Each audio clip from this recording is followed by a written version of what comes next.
তেলিয়ামুড়ায় শারদীয় দুর্গোৎসব মানেই এক অন্য আবহ। এবছরও সেই আবহে বিশেষ নজর কেড়েছে সপ্তসিন্ধু 10 দিগন্ত ক্লাব।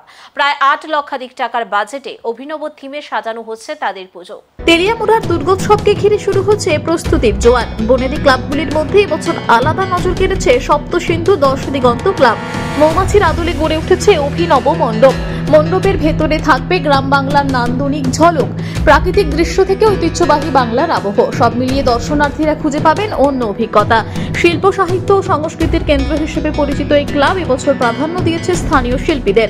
মণ্ডপসজ্জা, প্রতিমা থেকে আলোকসজ্জা, প্রতি ক্ষেত্রেই শিল্পীদের নিপুণ হাতের ছোঁয়া। ক্লাব কর্তৃপক্ষের দাবি, এতে যেমন প্রতিভার স্বীকৃতি মিলবে, তেমনি পুজোর আবহ হবে আরো প্রাণবন্ত। দুর্গোৎসব শুধু পুজো নয়, সামাজিক ও সাংস্কৃতিক মিলনের ক্ষেত্রও বটে।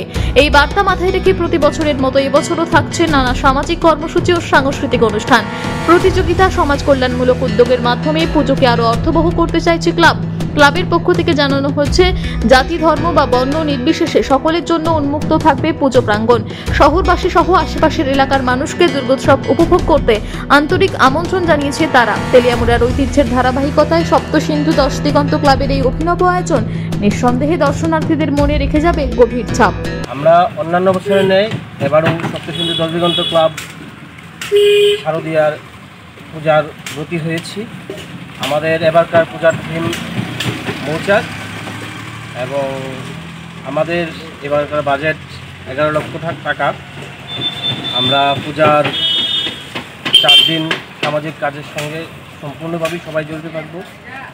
বিশেষ করে স্বচ্ছ ভারত, তারপর থাকছে আমাদের